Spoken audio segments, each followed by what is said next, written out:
6 o'clock. The Allendale Public Schools commit to educate, inspire, and support all students. Amy, you have our roll. Thank you. Please stand for the Pledge of Allegiance. I pledge allegiance to the flag of the United States of America and to the republic for which it stands, one nation, under God, indivisible, with liberty and justice for all. Thank you.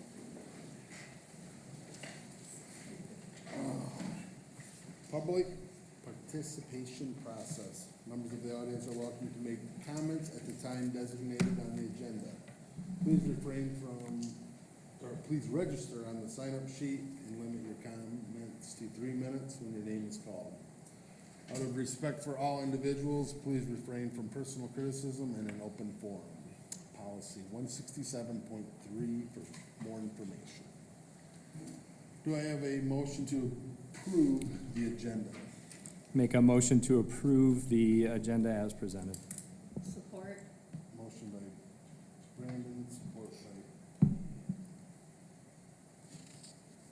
All in favor say aye.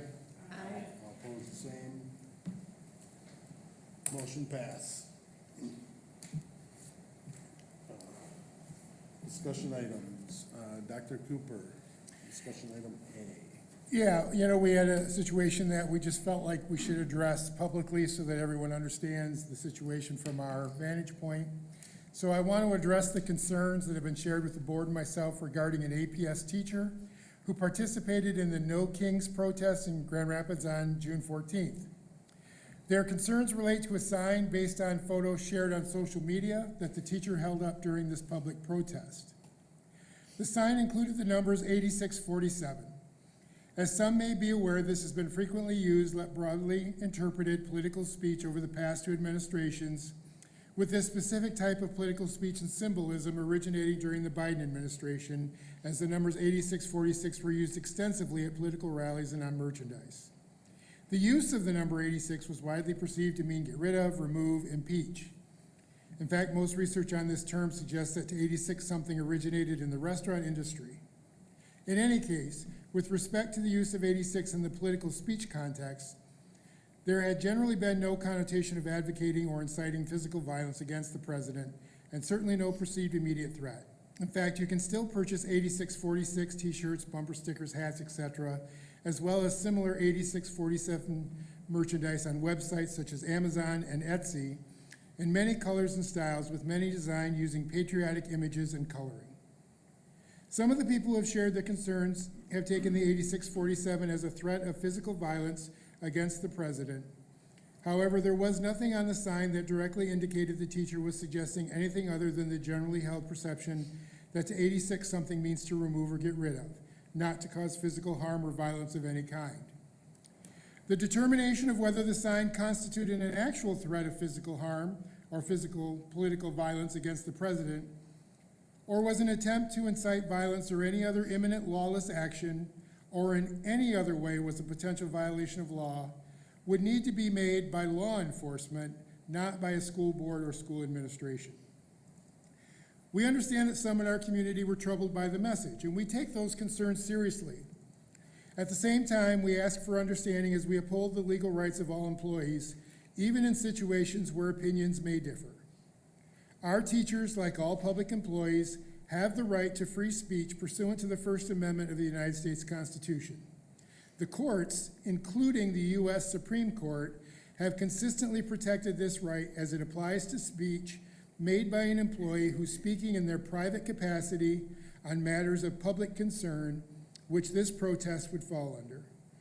It's important to note that the teacher was acting and speaking in their private capacity, not as a public school teacher, when he participated in the protest that occurred off school campus, outside of school hours, and was not directed towards our students. We have never heard any concerns from parents or students if this teacher has ever shared his political views during school hours with students throughout his more than 20 plus years of experience with Allendale Public Schools. As a board, district administration, we will continue to respect the Constitution, the rule of law, and the rights of our employees. Thank you, Dr. Cooper. I guess I'd like to, is there any other discussion we need to have with this? Yeah, the one question I had, Dr. Cooper. Sure. So I just want to confirm this employee, he's a dues paying member represented by the Allendale Education Association. I have absolutely no idea. They do not have to share their Membership? their membership roles with us, yep. Okay, So I have no idea if he's part of the AEA or not. okay. All right. Wouldn't we withhold dues? We do not. That law changed quite a few years ago, 2011, 2016, something like that. I'm sorry. It's been quite a while since we've had to collect dues. Okay, Yeah, so that's why we don't have that information any longer. okay. That's helpful for my first part of my question. And Sure. the other piece, I think, just a statement. For our students that are English as second language, I think the case could probably be made that those students are maybe the most culturally vulnerable of the students that we have. And it is just 4 numbers put together. It has a cultural meeting, I think, right now that probably didn't exist 10 years ago. Right. So it's just, it concerns me, there's not the sign, not anything related to that, but that this teacher works with what I would think are our most culturally vulnerable students. And I question how much of this is permeating the classroom. So we've never had a report, but that doesn't mean that it's not happening. That just means that it hasn't been reported. And I don't know what level of, not investigation, but I don't know what level of engagement we've had with the teaching staff to discuss political views in the classroom versus, academic, sort of our academic goals, so. Yeah, good question. Typically, every election cycle, I try to send out a preemptive email to the staff, just reminding them that, that separation between your personal life and your public life. And I even give some suggestions, for example, on social media. Don't identify yourself as an Allendale Public School employee and then post inflammatory things, because people could make the connection then that you might be speaking in your capacity as an employee. And so, yeah, typically, and I'll probably send it out again next year as we go into the midterm elections, just a reminder, no political speech at school, no wearing campaign shirts or anything like that. So that's the type of, I think that was kind of what you're asking about. That's. Yeah, I think that addresses it. Just that our staff and administrators were thoughtful of how, the level of influence that we have on students, and that, an individual at school's perception and views may not match what they're experiencing at home. And so I think we just need to be thoughtful of that, and I'll just leave it there.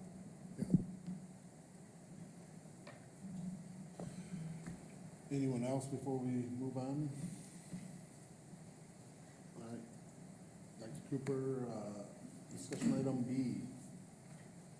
Yeah, I'm very excited for 2 reasons. Number one, I don't get to make the presentation. It's Beth that's going to make our presentation.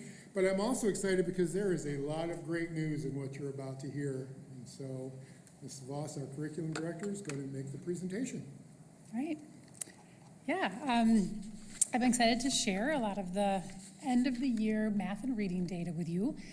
At the end of the school year, all of our school leadership teams and all of our grade level teams and departments and our district level teams have a pretty extensive data review where we review not just that end of the school year data, but data from years before so we can look for trends.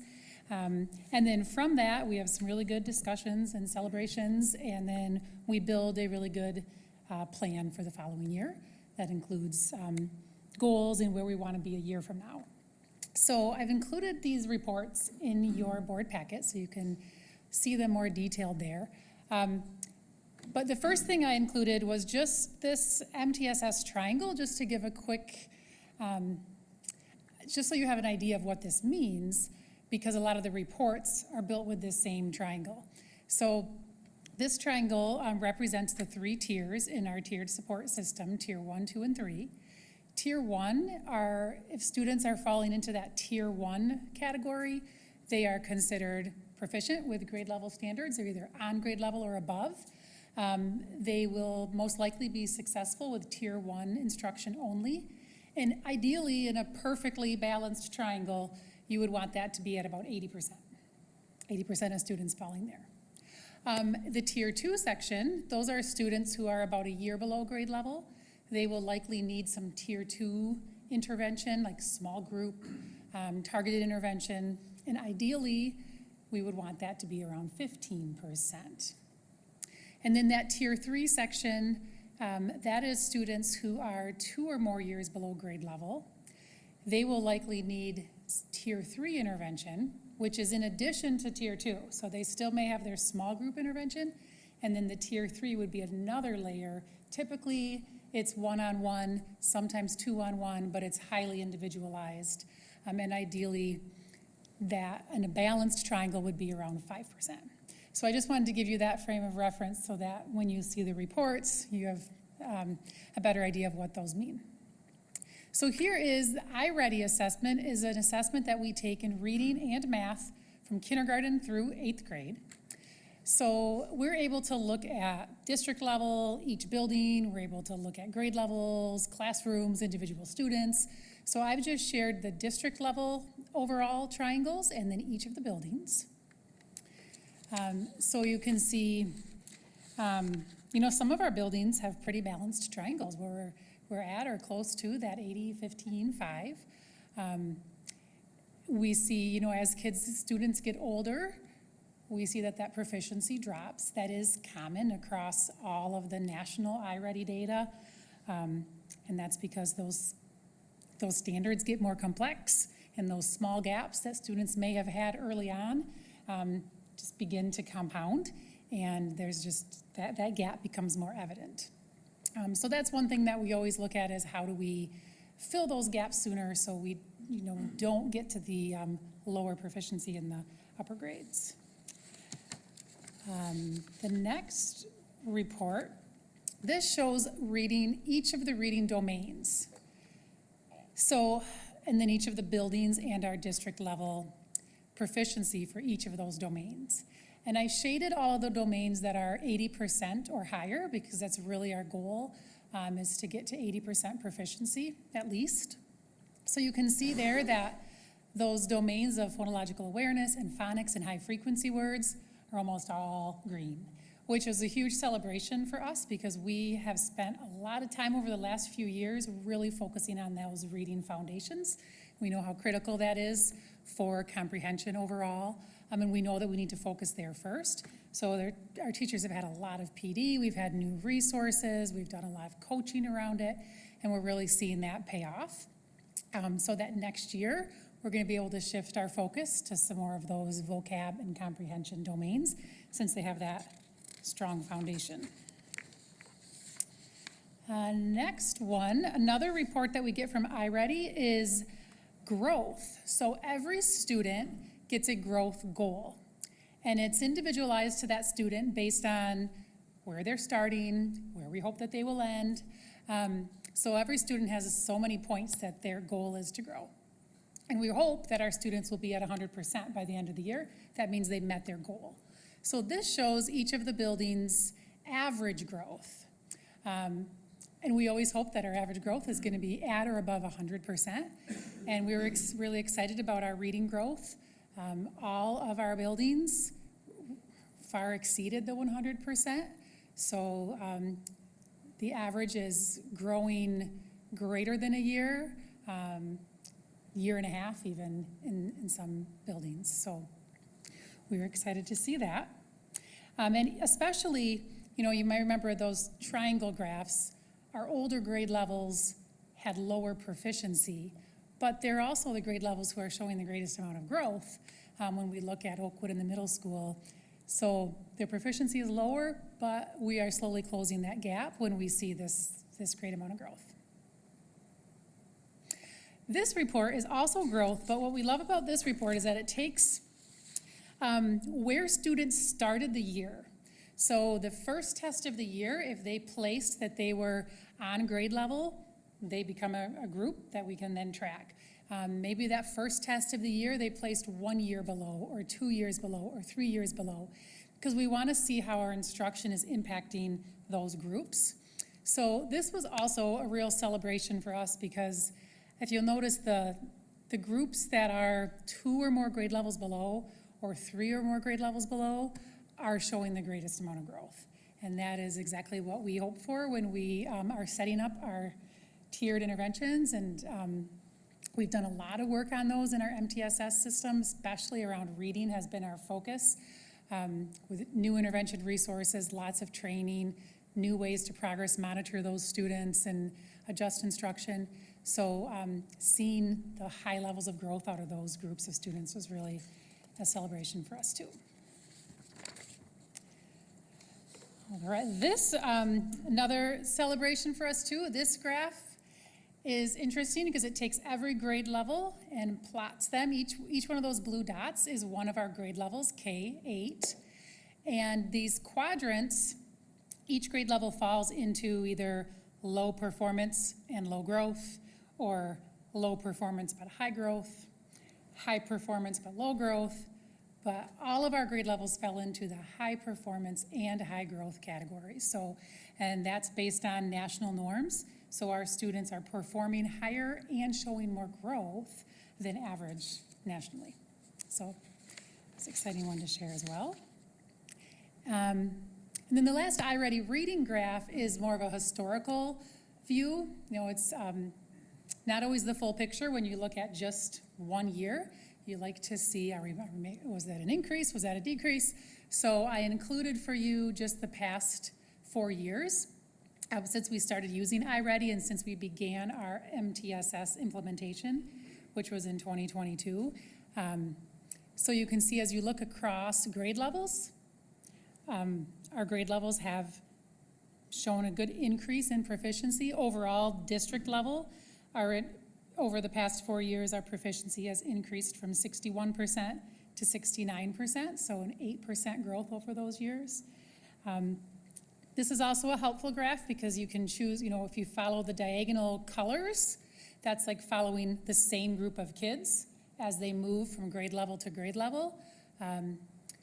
So you can see how their proficiency changes as they move into the older grade levels. And again, we do see that proficiency tends to drop as we get older. But we did see some bright spots in there too, like from spring of 24 to 25, the students who were in 5th grade in 24, they made some gains when they moved into 6th grade. And so did our 6th graders moving into 7th grade and our 7th graders moving into 8th grade. We were able to gain a few proficiency points in those years. So we hope to see that trend continue over time. Our high school takes Common Lit as their benchmark reading assessment. So Common Lit was a new curriculum for us this year. So it's the first time that we've had a benchmark assessment that we can use with high school. So it was exciting to be able to have a data review with our high school English teachers and to be able to have high school English data to look at our high school data reviews. So again, we can see some good change from the beginning of the year to the end of the year in proficiency across 9th, 10th, and 11th grade. We don't have 12th grade on here. Only English 12 uses Common Lit, and that's only about 20% of our students who take English 12. Most 12th graders take one of our English electives or a college level course or an AP course, and those courses don't use Common Lit, so we don't have the benchmark assessment for them. And even the students who do take English 12 and use Common Lit, it's only a 1 semester course, and this benchmark assessment is designed for a year's worth of instruction. So we'll have to do some brainstorming on how we can capture our 12th grade data moving forward. Common Lit does also show growth. This was a real bright spot too. So this is our average growth in points in 9th, 10th, and 11th grade. And Common Lit shares what those national growth averages are, and our students are far above the national average for growth on that assessment. So then finally, we take that reading data, and buildings and the district level sets goals for next year. So I won't go through all of these goals in detail, but basically they write a gap statement, and that gap statement kind of explains, they pick out an area that they would like to improve, and a statement of where we are right now at the end of this school year. And then the goal statement is a reasonable goal of where they'd like to be next year. So we look back into some historical data and come up with an amount that we feel is rigorous but attainable. All of our buildings and the district all chose vocabulary as the focus of their goal. So we'll be building out action plans around that in the fall, around vocabulary, professional development, and coaching cycles, and learning labs, and monitoring the progress of our students' vocabulary. So there'll be a lot of vocabulary focus across the district for reading. And then math. So iReady, back to kindergarten through 8th grade again, takes iReady math. So here are those triangles, how they look for math. And we see kind of those same trends over the years. We see that drop in proficiency, and for those same reasons, more complex standards, small gaps, compound to be much bigger gaps if those standards don't get mastered. And our overall proficiency for math at the district level is a little lower than it was for reading. Our reading overall proficiency was 69% and math is 65%. So overall math performance is a bit lower than reading. And that really made sense to us because we've been putting such a focus on reading in the last several years with our resources and our professional development and our coaching. So we had a lot of good discussions about needing to pour that same energy into math now.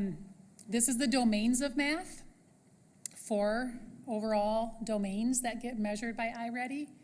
And again, highlighted in green, those areas where we like to see them at least 80. So if you remember the reading one, again, not quite as many of those are highlighted for math as they were for reading. Same reasons. That focus on reading, while we were excited about the progress we've made in reading, we now want to carry on that same progress into math.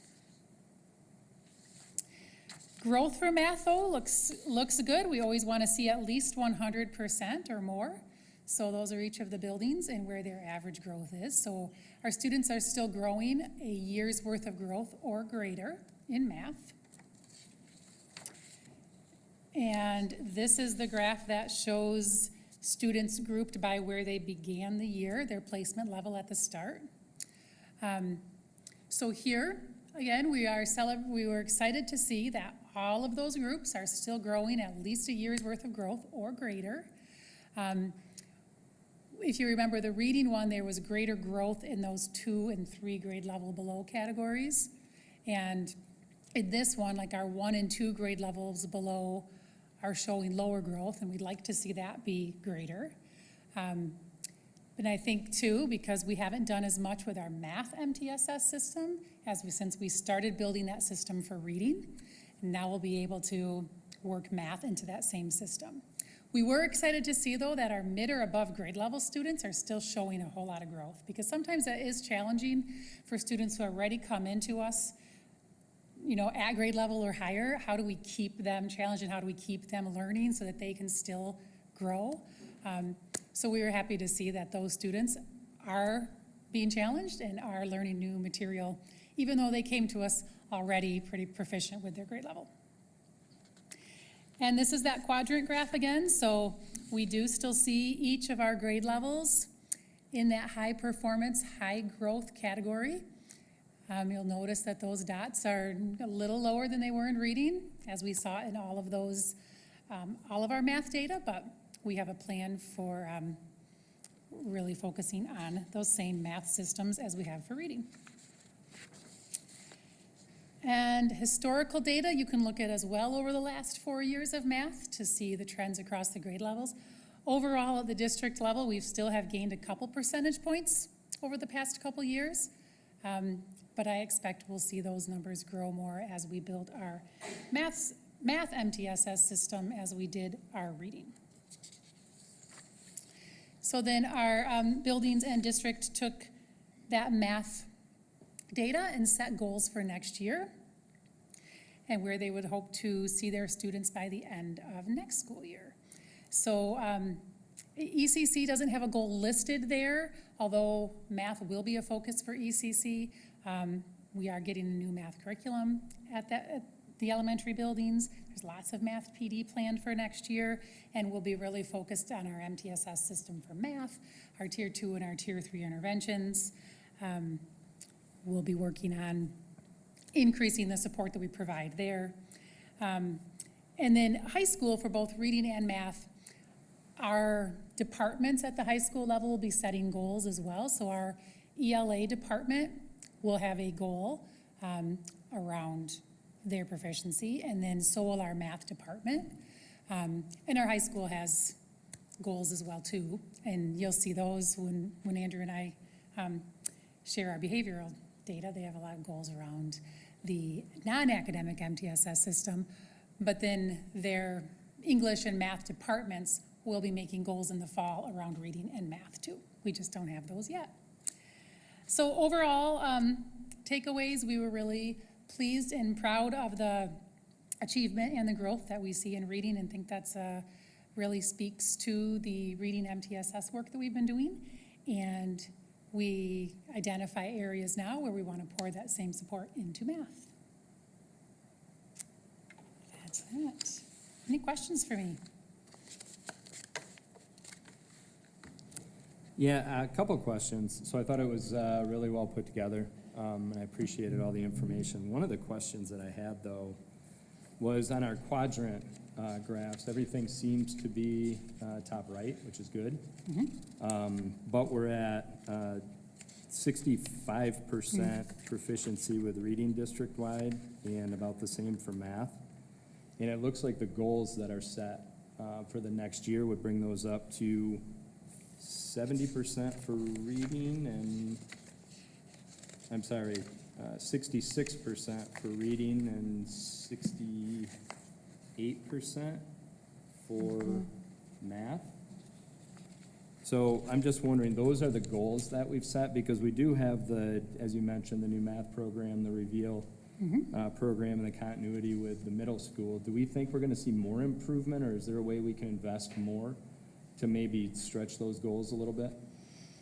It'd be great to get back to grade level, right? You mean, so is your question related to kind of wondering how that 3% was determined, going from 63 to 66 for reading, and then math, it was 65 to 68? Yeah. Yeah, so when the district team set that goal, you know, yes, we hope that we exceed that. But we also work hard we use a SMART goal process. SMART stands, each letter of SMART stands for, it's an acronym, but the A is attainable. And so we really want to make sure that we're not setting a goal like, yeah, we're going to be at 80% proficient next year, because that's, you know, that would be where, you know, the perfect place to be. But we know that wouldn't be attainable in just 1 year's time. And even beginning a new curriculum, you often don't see huge changes in the first year, because it's really a learning year a lot for the teachers. And we haven't even, sometimes they can't even tap into all that's there yet in year one. So it usually takes a few years of a new curriculum. Like right now, we're in our 3rd year of our reading curriculum, so we're seeing that pay off.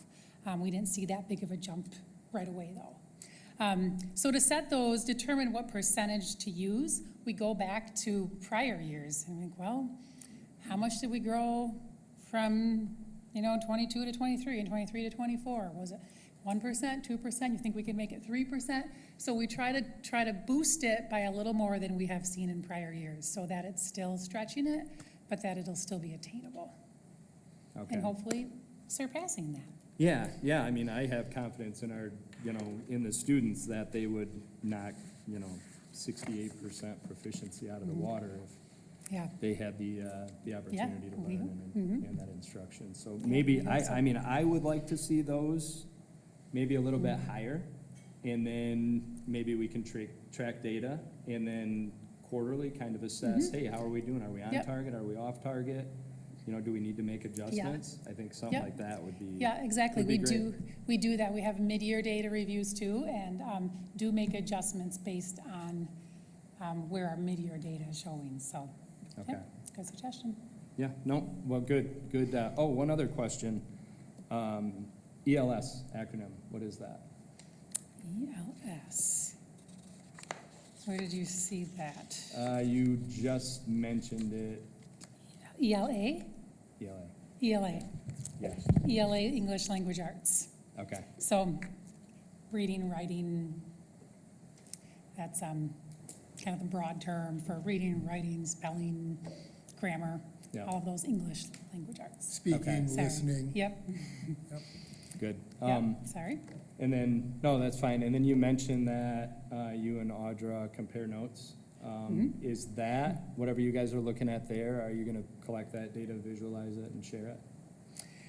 'Cause I don't know what that is for iReady. I mean, reading and math seems like super straightforward, right? Yep, But if For there are iReady, other elements, yeah. I'd be interested to learn more. in high school, for the high school data, do you mean? Yeah, I mean, what other growth are we tracking? Are you talking the Oh. behavioral stuff she was talking about? Is that, it was behavioral related? I think so. So we will, Do you have each of our, access to that? this is our academic data, but we also, each of our buildings have set goals related to our non-academic systems as well. So related to our PBIS implementation and all of that. And in August, we'll be presenting that data, those Okay. data reviews, and then what are gonna be the building's goals related to. So we always want to have some academic goals at the buildings, but then also some more of the non-academics that will get at our behavioral data and our PBIS systems. So we will share those goals at the August board meeting. Yep, that is Yep.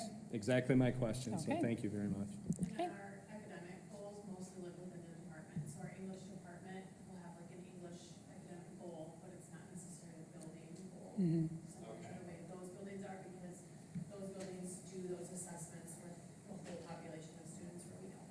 But those Mhm. are K. Yeah. So Yep, the okay. metrics are more building, Yes, the whole team. yep.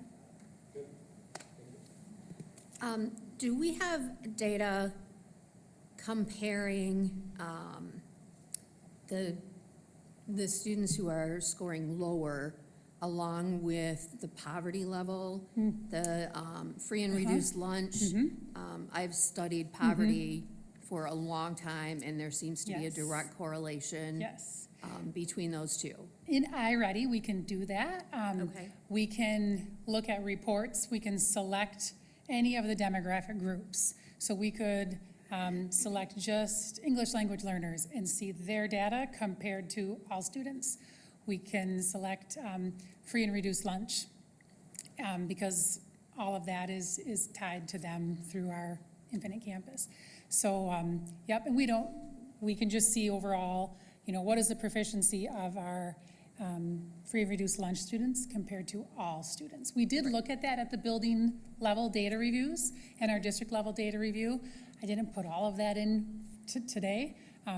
Sure. But yeah, we do look at that, and then we have conversations and set goals around how can we more, how can we target that group more? If we're seeing that there is a gap between our, free and reduced lunch students and all students, what can we do more to support students there?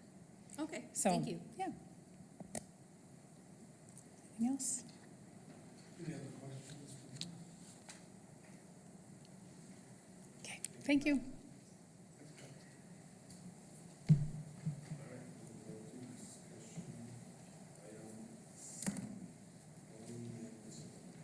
Yeah, that was included in your packet. I hope you had a chance to look through that. Nothing really stood out to me.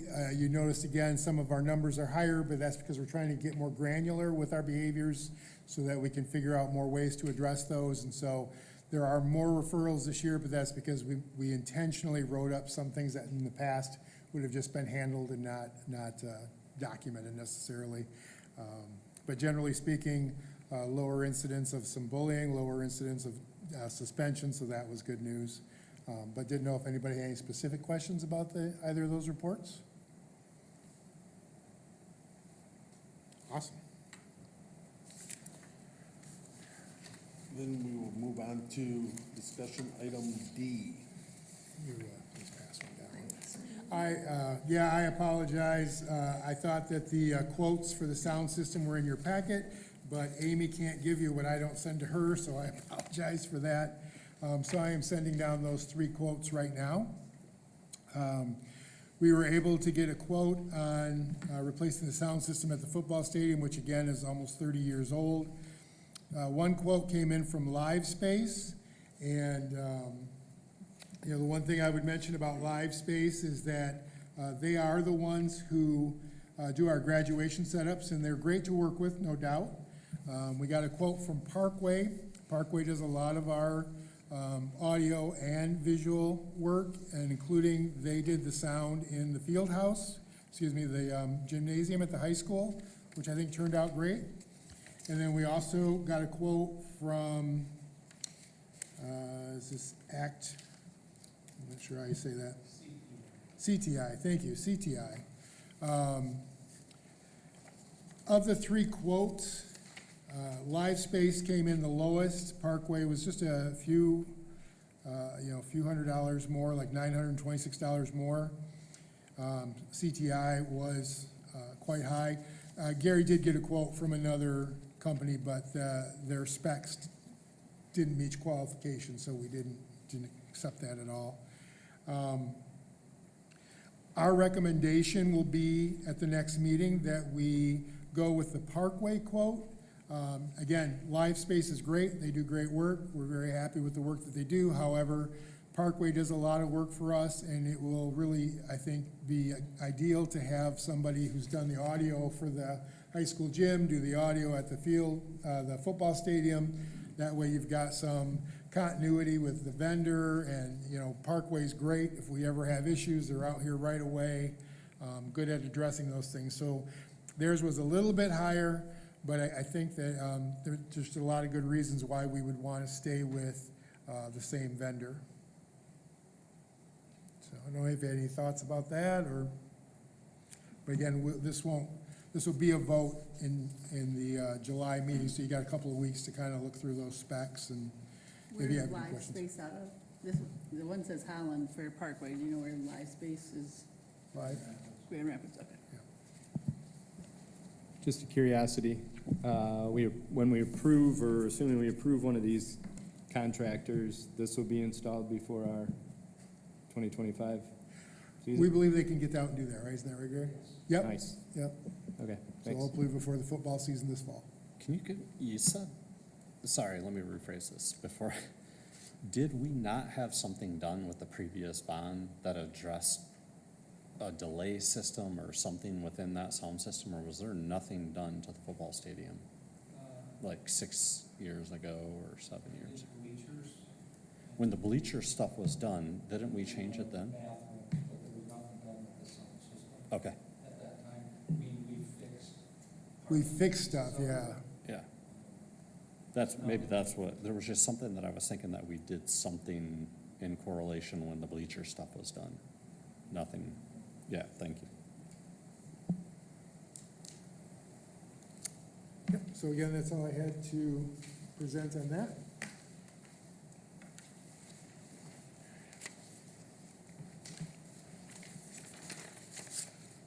All right, everybody good? Until, and yeah, if you do end up with more questions, we can always send Yep. Dr. Cooper an email and get those answered to the whole board. So, discussion item E, potential bond proposal. Yeah, so again, our facilities needs didn't go away, but one thing that we did learn is that there was just not real support for the way the bond proposal was structured the last time, and so we thought, is there another way to look at this? We had talked about potentially hiring a survey company They cost anywhere from $15,000 to $20,000. I've talked to a couple of different ones now. We can still certainly do that. I'd love to hear from the board if we think that's necessary, because I kind of feel like we've done a survey. I bet every one of you's talked to dozens and dozens of people. So my guess is we've already got a lot of feedback from our community. And so I don't know that paying somebody $20,000 to make 200 phone calls is going to give us a lot of different information. I'd rather save that money, and if we do go out for a bond, maybe use that money to send information out to all the homes so that people who don't have kids in our school system but live in Allendale can get some of the information that we've had trouble getting to them before. So in thinking about this, from my perspective, the one thing that seemed to come through pretty clearly is that we needed to focus more solely on educational spaces, academic spaces. I will say academic space, educational space. I think a football field teaches you a lot about life. So I can see a football field, a baseball field being an academic space. But so I put together from the previous proposal, including some things that had dropped off from proposal 1 to proposal 2. I just put it all in there. The current amount for just academic spaces would be about $51 million. Now, the good news about this, I had talked to you a little bit too about the millage rate and the current floor that we have. The way the language is now, we can only drop the millage to 11.7, 0.3%. Baker Tilly ran some numbers, submitted it to Michigan Treasury, and got back to us. And quite honestly, if we went for a bond initiative around $50 million, we could drop the millage down to about 10.7. We could reset that floor by 1.3 mils. And so that was exciting news to hear that. You'll see that the proposal, you're like, Garth, you said 50 million and this is more than 50. What I did with this proposal is I put everything in there because if we want to move forward, we need to get steering committees together again. We need to have community input, parent input, go through some of these things and make sure it's right. So I don't want you to think that that proposal I just sent down the row here is what I think needs to be in the final proposal. That's just some of the things that came out through our facilities assessment, through the work that our facilities team has done and has identified as areas of need. That came out of our original conversations with our stakeholder groups. But again, I don't see that necessarily as having to be the final product per se, but that's what I would make as the recommendation.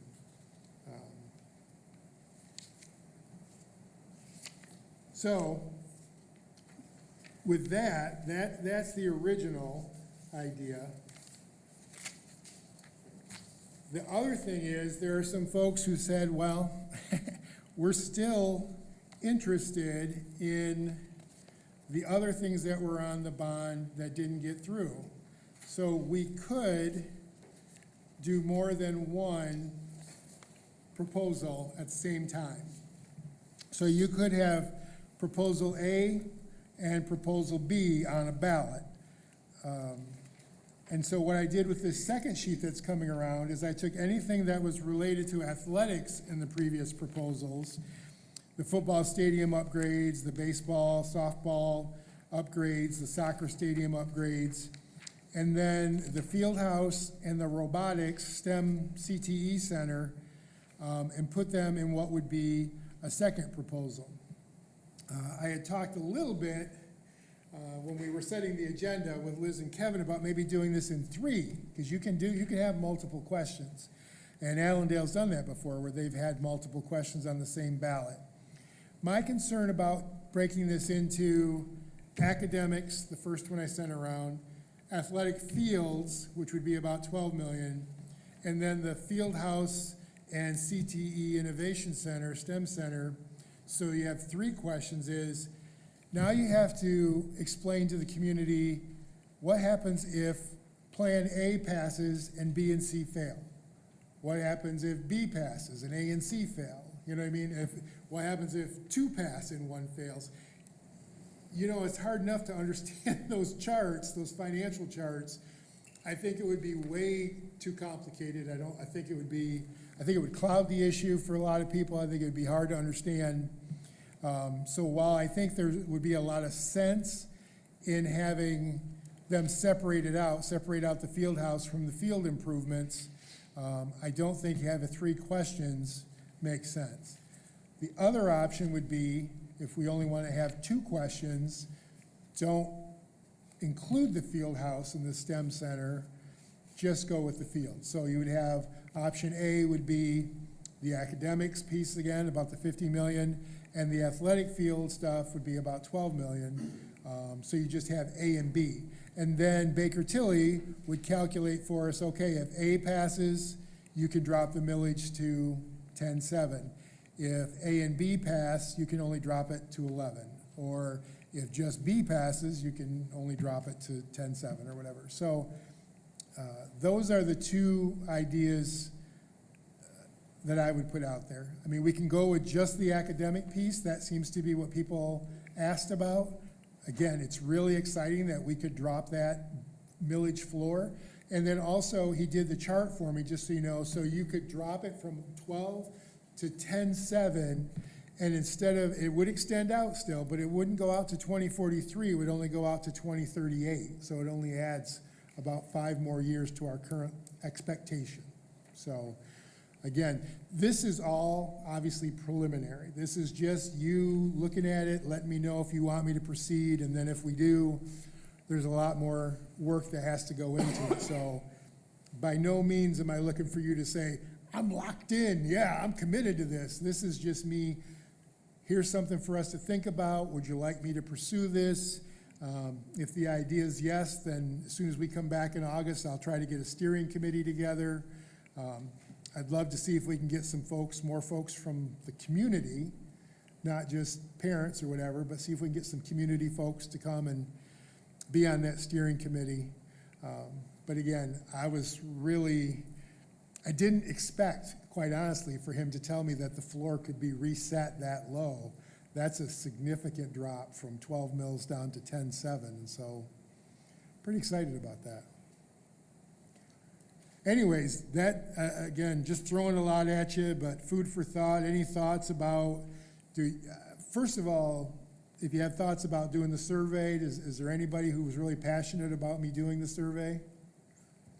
One thing that I think would be really valuable for me, and remember when we did like the reveal, you put all of that together and went to the people who are right there on the front lines. They know what the needs are.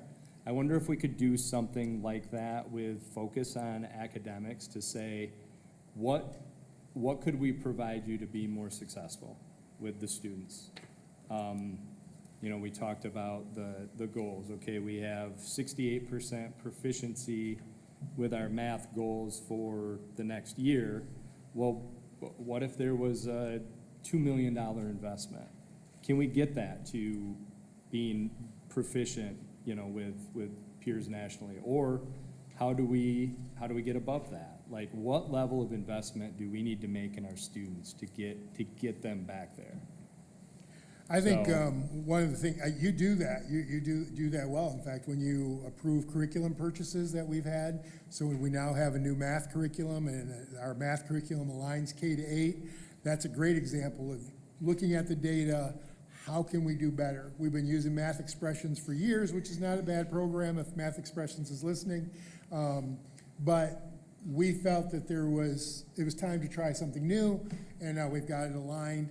And so I think things like that, when we talk about technology, if there's something out there, then Mr. Mulder will work with our teachers and say, you know, we've got this idea.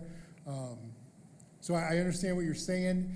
A bond isn't really going to address that because it's more of a facilities infrastructure. If you ask me, I think building the robotics STEM center, CTE, that would improve academics. But that's a tougher sell than some of the others. I think rebuilding the industrial technology classroom is a great investment. So that's part of that academic package, so that would be a good way for us to invest. So I understand what you're saying, Brandon, and it's an important question to constantly be asking. We're constantly asking, what resources could we get? What training could we have? What consultant could we bring in? Those are really good questions, and we typically are able to address most of that through the general fund. So we wouldn't necessarily have to use that bond for those type of things. Right. But those are good questions to ask. Yeah, I think for me, it's more to just reach out to our teachers, to our faculty, to the administrators, recognize they know what the need is. So maybe we're sitting here and, I have to come through the bus line at times and pick up my son. And there is a lot going on in the bus lines at the end of the day. So maybe an administrator says, you know what, this needs to be completely redone. We need somebody to come in and we need a big investment in that to make it safer and just a better experience for everybody. I can tell you that I don't like, the experience a lot of times, and it takes a lot of time to pick kids up and things like that. But, there's just insight like that I'm not gonna have, that you guys have, and you can Yeah. just say, hey, consider this, or hey, this $1 million for this is impactful. You may not think so, but it is, and so, and like you were saying, for the math curriculum, it was such an easy, comfortable decision for me because of everything that you had put together and presented. It was like, this is such an easy decision. And that was, for me to walk into a bond with that level of confidence is gonna be valuable. Yeah. So, Well, and that's just an idea. We're kind of spitballing here, but that's Sure. one thing that I think would have a lot of value, to just hear from the teachers and the faculty and staff and take what they provide into consideration. Yeah, So. 100%. And just to let you know, that proposal includes that. So I met with the elementary teachers, and then I met with the secondary teachers. I met with the bus drivers. So I met with I met with our administrators. I met with a lot of our groups individually, and for exactly that purpose that you said. What do you want? What do you need? And that's where, quite honestly, our first list was about what, Josh, $110 million? They had a lot of wants, but we whittled that down. But that's where that came from. We did get that kind of stakeholder input before we. Yeah, which all of the stakeholder group meetings included representatives from each of those groups as well. Yeah. So there were teachers, administrators, community Coaches. members, parents involved in all of those that initially even came up with any of the lists for any bond proposal ideas. Yeah, yep, and so that's a critical part of any of these proposals. So, again, on the survey, I don't feel like the survey, again, I think we've done surveys. I think you've all gotten feedback, you've all gotten input. I don't know that the survey is money well spent anymore, I really don't. So I'm gonna move on from that idea. If we do move forward, again, we'll need to put another steering committee together, and hopefully we can get some folks, not just our internal stakeholders, again, a couple of board members, staff members, coaches, parents, but also just some community members who don't currently have people. We'll try to reach out and get some folks like that on the committee as well, I think would be important. Tanya? Well, my question is, because there's some concerns that we need to do immediately. Are we still looking at that, or are we able to make it until we decide this? I mean, because you were talking about we had to make a list right away. Is there anything Great question. air Again, conditioning gonna blow it? No, or, no. Or the roof No. gonna collapse, or anything we need to do before we get into this? Just no. from that list, that's the only question I have right now. I need to make myself a quick note because I'm going to share some more information in a minute. But no, I think we're okay there. I think the things, the boiler and the hot water heater, I think are what you're thinking of. And I do feel like we're going to be okay there, and I'll talk about that in a minute. But so that's a great point. One of the things if we look at, so if you do look at timing, and like I said, May would be the next opportunity to do this, I think. If we wanted to, we'd have to have a special election. I spoke with I've spoken with a couple of different project managers who do this type of work, and one of the things that I heard that I really hadn't heard before is, I always thought if you could get it passed in May, then you can start doing some work over the summer and, you know, get ahead of the game. What they're saying is that's not necessarily the case, and it actually can work against you, because if you start doing those RFPs in May, you're gonna have a lot of contractors whose calendar's full, and they might give you a bid that's $300,000 more than normal, and if they can get it, they'll take it, and if they can't, they won't. Whereas if you wait, they said, and this is their experience, is if you wait, the bond passes in August, and now you start going out for bids in the fall, they have less work on their calendar, and you might get more competitive bids. So my recommendation would probably be to wait until next August. There's already a primary election. We can piggyback with that. There'll be no additional cost to the district. And I don't think waiting from May till August would be a big hindrance. Because really, once the bond passes, you know, you gotta sell the bonds, and then you start looking at sketches, you know, diagrams, blueprints, all those things have to be created. And before you do that, like if you're gonna build a new industrial technologies classroom, well, you're gonna want some representatives to go look at other locations and see what they have. And so there's that part of the process, there's the architectural part of the process, there's a lot of those things that go into it. So you're not really gonna start work immediately. But a couple of the things, if the bond were to pass, if you look at like the ECC expansion or a new industrial technologies classroom, that's work that could begin like, I don't know, March, April, when you know, you can start to do spring construction, because they can build it separate from the building and then tie it in later, right? There's, you know, the high school work, you can't do it till the summer, right? You gotta wait till school's over and then do it.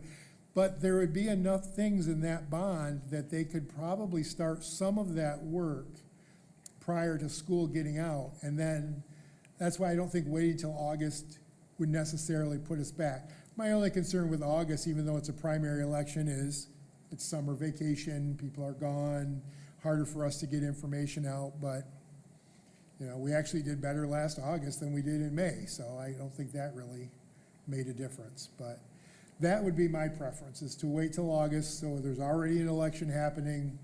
We could just piggyback on that, and that'll give us a full year, really. If we start the steering committee work in this August, it gives us plenty of time then to really dig in and get information out. That's the biggest thing. It gives us a lot of time to get information out.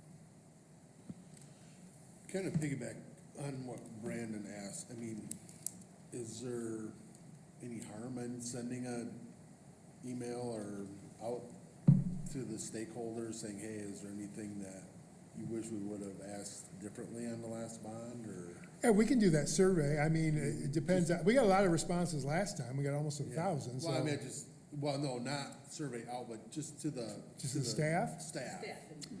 We can. I mean, I think, again, I've had a lot of conversations with teachers, aides, bus drivers. Yeah, well, I mean. Coaches. I think they've spilled the bucket already, but they might have more in reserve Well, if they want to. and I guess any of that input, you know. Yeah. 'Cause I've heard, there's a few, you know, I realize not everybody's trying to get their way. Yeah. You know, there's some people that Sure. have hopes and dreams, and, you know, some Well, of that stuff doesn't make sense. But I think a good example, Kevin, is, as you know, because you were there from day one, after the first proposal failed and we tried to reimagine what was going, some of the input we got suggested there should be an auxiliary room at the ECC, which we never heard the first time through, and it's actually a great idea. It makes a ton of sense.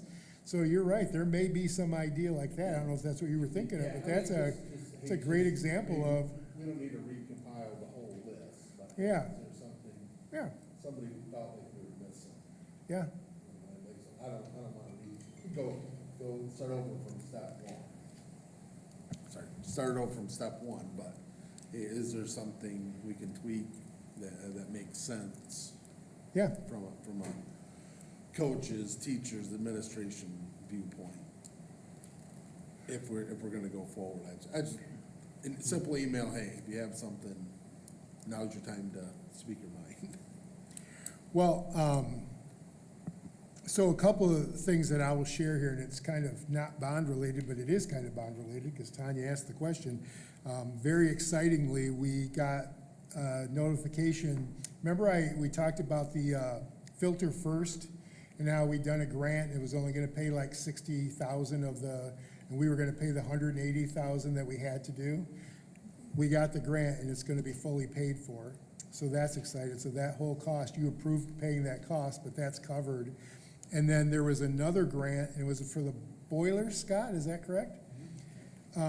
We just received a grant that's gonna pay half the cost. It's a match, right? So we have to pay 50-50. But yeah, so we just went out and got a grant that's gonna cover half the cost of those boilers, so that's really exciting. So throw this out there now, even though it's not really with the grant, it is for the grant. And then the other thing that I wanna share, that's extremely exciting, this board approved moving ahead with a potential middle school CTE class, and we got notified on Friday that the funding has come through. Excellent. And so starting this year, all of our kids are gonna have that opportunity to go through that middle school CTE, which that then, if you start having conversations, could be, oh, well, if you're doing that, we could also use this, which would build on that experience. And so, yeah, I think, that's why I'm saying if we wait till next August, it gives us that full year to really dig in and say, are there some academic pieces? That CTE thing is just so exciting, so how can we build on that and build on, when kids get to the high school, so. So the kids were able to sign up for it previously before they left school then? CTE, the middle school? Yeah.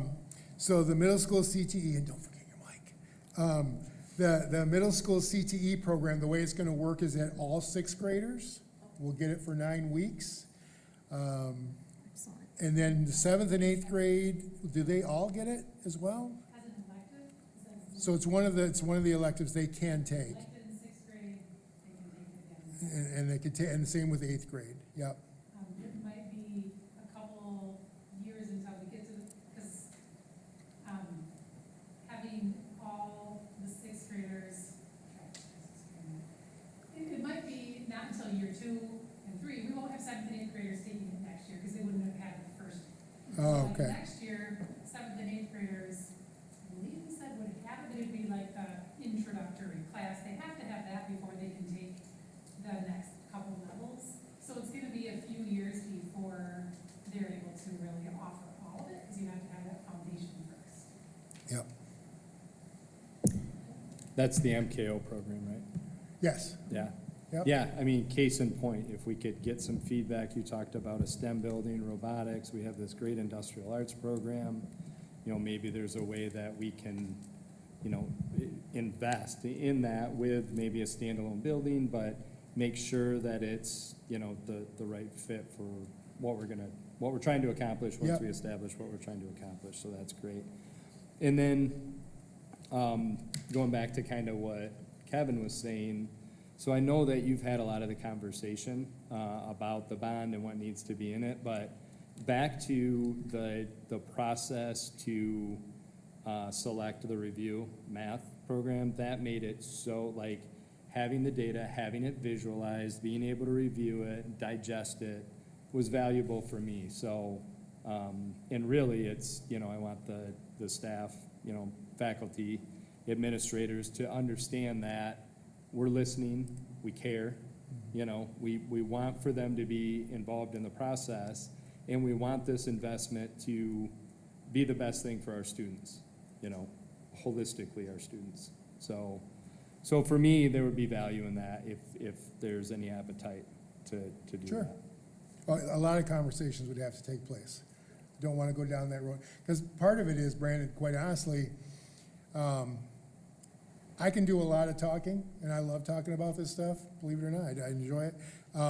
But we have 600 employees, and if we could have 600 ambassadors out in the community, well-educated on the bond, being able to communicate out elements of the bond. That's part of when we create these committees, it's like, hey, one person can't carry all the water, so the more people we can get well-informed to get that message out. I think that's kind of along the lines of what you're thinking too. It's like, they'll feel part of the process, Yeah, I don't think they need to engage necessarily in specific conversation with the committee. It's more about, like, let us understand what your needs are, what you value, and then we can take that into consideration for, what we put together. Like, one of the visions I might have is doing sort of a sequential, you talked about doing an A and B bond, but maybe do A bond in, letter A bond in 2026, and we're gonna address these needs. And then, the 2028 election, maybe we take a year or two, prepare for that, and then, and then put something on the ballot there. So, so this is good. Everything here is good. This is what I was looking for, and this will be helpful for me. But, yeah, I think that would be good. And then our new board in 2026, they'll have an opportunity to engage in the conversation a little bit. Yeah. This board can decide what the immediate needs are and get the ball rolling, and then some of those other things, the new board stepping in would have some influence on. So that would be good. go ahead. Well, is there a way that we can, and what would the cost be? Send out maybe a sheet with a tear-off postcard along, every household gets it. And a question about, would you consider voting yes for this? Would you consider voting yes for this? Or is, I don't know how to word it, but there's some people that will vote no matter what we do. And it would be a good idea to get a handle on how many of those people feel that way when we go to address what we need to do and, target the audience that is negative. Well, there's a couple things there. I would, when we talk about not spending the money on the survey, so we have money to send out informational postcards, I think that's money better spent. I'll just say this, and I'm not trying to be negative, but the history kind of shows us that folks prone to voting no on these types of things are going to vote no. And so you're not going to convince them. And so most places, you want to inform them and give them as much information as possible. But that's not time or money, effort well spent trying to convince the no voters. We want to make sure that people who really want the information get the information. So that's what I think the target should be. Okay. The other thing I would say to you is I have shared information with you that has dollar signs to it. Couple things for your information. Those dollar signs, that's not necessarily individual just project costs. When you see that, there's other things always built into it. There's architectural costs, construction management costs, contingency costs, the cost for legal fees, the cost for licensing, all those kind of things. So if you look at something on there and go, well, geez, I know somebody could do that way cheaper than that, well, we understand that. There's a lot in there. The other thing I would say is please keep that confidential. We don't typically release that, and the reason we don't is if this gets out and this bond passes and we go out for bid, well, if I'm a company and I've seen that list, guess what I'm gonna bid? And, I know what you budgeted for that. I'm not bidding anything less than what you budgeted for. And so we try to protect those values there so that if we do go out for bid, we can get the best competitive bid. So I share that with you in confidence. Please try to keep those dollar signs to yourself individually. Generally speaking, yeah, it's a $51 million bond. Yeah, they're spending, was it 18 million on the high school, something like that. Yeah, those broad strokes, sure, share that all you want. But for the individual items, we ask that you don't for that reason. Makes sense. And that's all I have to say about that. All right. We all good, everybody feel comfortable? So I should look at forming a steering committee when we come back in August, is that correct? At least, I mean, again, that's not board approval. That's not the board saying, you've got a proposal we'll go with. I just want to make sure the board is okay if I come back in August and I got 24 people together on a steering committee, that's going to be okay. Yeah, Liz? Oh, you're okay? Yeah. Okay, yeah, again, I'm not asking you for you to say yes to anything tonight, except for, that's what I'm gonna do. All right, thanks for the direction. Okay, we'll move on to public comment.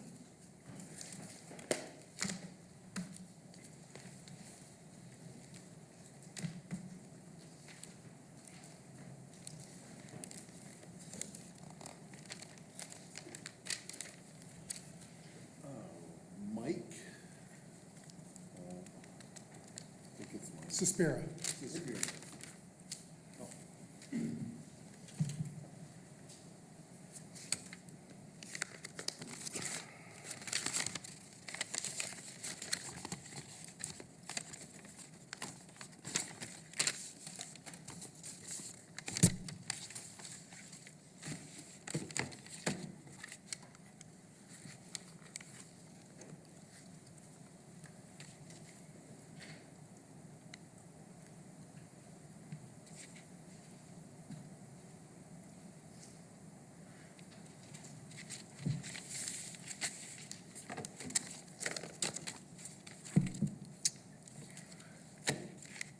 I'm Mike Suspira, and,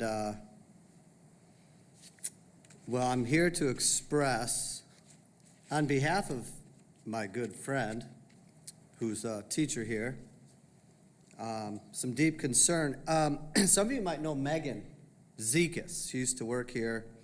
I think her kids went here. She's a pretty amazing lady.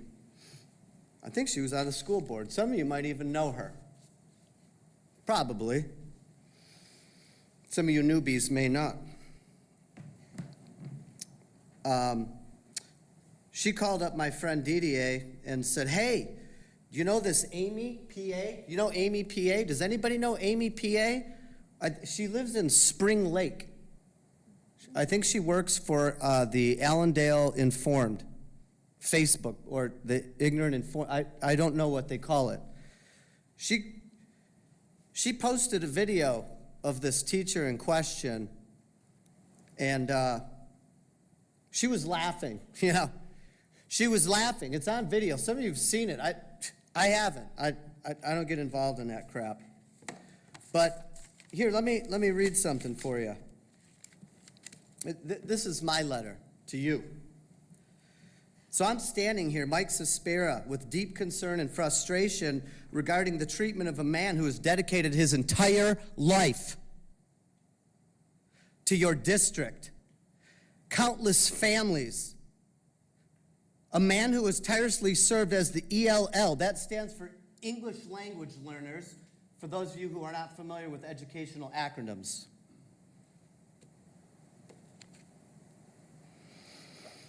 "20 years across every grade level, without question, without hesitation, every day, drove from every building, came to this school with his lunchbox.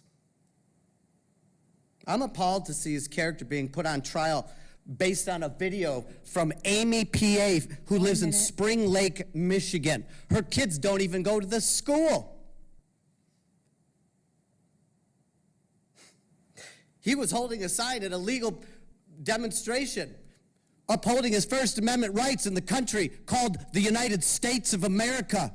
God bless America and freedom. It was nationwide. Instead of recognizing his decades of service,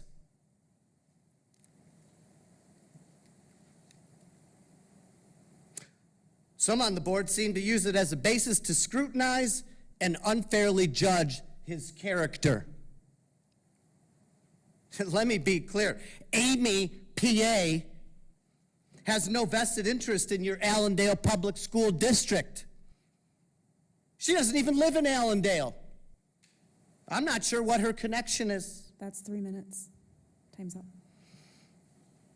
Freedom is dead in Allendale, Michigan. I worked here for 26 years. I had 29.37 years left. 29.63 years of service to Allendale Public. Thank you. There is no freedom in Allendale Public. Emily Miller.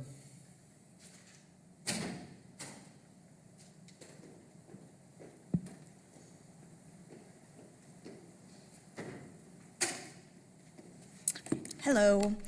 I just wanted to speak on behalf of myself, I can't speak on behalf of others, that I love the idea of going through with a potential bond proposal for academics. I primarily teach at ECC, and we ran out of room 3 years ago and was built in 2019. Mr. Torno and his team have done amazing things, adding extra cubicles where we can so that we have extra space. Like Dr. Cooper said, adding the auxiliary room or gym. Currently, preschool is now full-time, all day, every day, 3-year-olds, 4-year-olds. So we're busted at the seams. We don't have a wrap room anymore because we just hired another preschool teacher. And it's hard for us to share a gym with them because now we have to figure out our schedule so that we're at Evergreen and ECC so that they have gym time and we have gym time. In addition to what Kevin and Brandon said to you, absolutely please reach out to us and ask us what we need because we want to give that input. We were severely disappointed when our bond did not pass. I do not live here, so I cannot vote for it. But we were very upset. I know some students were very upset just because they want to have that continuous growth. We know that we are continuously growing. We have houses going up everywhere, and we're gonna start at ECC, and that's where it needs to happen. We need to grow there. If we are not able to support our kids at ECC, they're not gonna wanna continue through the upper schools, so we need to start there. I also wanna talk about summer learning camp and ESL summer camp. We just started summer learning camp last week, and ESL has gone for 2 weeks, and I think has 2 more weeks. And we're just targeting those students who have those lower iReady scores. And it's amazing. Students get ELA and they get math and they get gym, music, or PE every day as well. So it's just like a normal schedule. They come 3 days a week and we give them instruction. It's 6 weeks long, so we've just done 1 week. We have 5 weeks left, but it's really amazing because we're starting to build those communities. We're doing our restorative circles every morning. We have interactive read alouds every class. So we're still hitting all of those targets, even in the summer, to make sure that those students are not losing anything. I think that's it. That's it. Thanks. Thanks, Emily. Thank you, Emily. That is the end of the list. Is there anybody else who would like to make public comment at this time? Right. I meant to sign in. I'm Brent Clark, parent. I sat on the bond committee, both of them. And obviously there's some people here that were a part of it. I think like the speaker before me said, it was a bad deal that it didn't pass. I have a second grader, so I've seen it. That's already impacting. And it was nice to hear the board's views tonight. The survey, the committee, the bond committee, we surveyed the staff and the community in depth. So I'm not for, I think as Dr. Cooper mentioned, to spend several thousand to go out and survey everybody again. We've done that. We know where the community stands and sort of what they're looking for, but especially the staff and faculty here. They've been surveyed. People have had the opportunity to provide input, and the needs there. We have to do this, not just short term, but long term. Last thing is, we all live here. And I get there's people that work here that don't live in the community and can't vote. But it starts right here. Whatever your views are, look left, look right, look up, look down. Whatever your views are, whether or not you're against it, you still represent Allendale schools. We need the bond. And I would hope at the next meeting, each one of you are here. The opportunity is there for you to be there. Some of you were not, for whatever your reasons were, inside this room or outside this room, but you need to be there. So it's great to see that the school is taking this on again. I hope to be a part of it, but more importantly, some of the folks that are here, it's great to see that they're here tonight supporting the bond. So again, whatever your views are inside this room or outside this room. It's for the students, for the community, and, you know, there's homes going up, as we know. Look at everybody around us. They're growing. They have the facilities. And we too can have that if we choose. So let's do the right thing and all come together and be at the next bond committee and support it.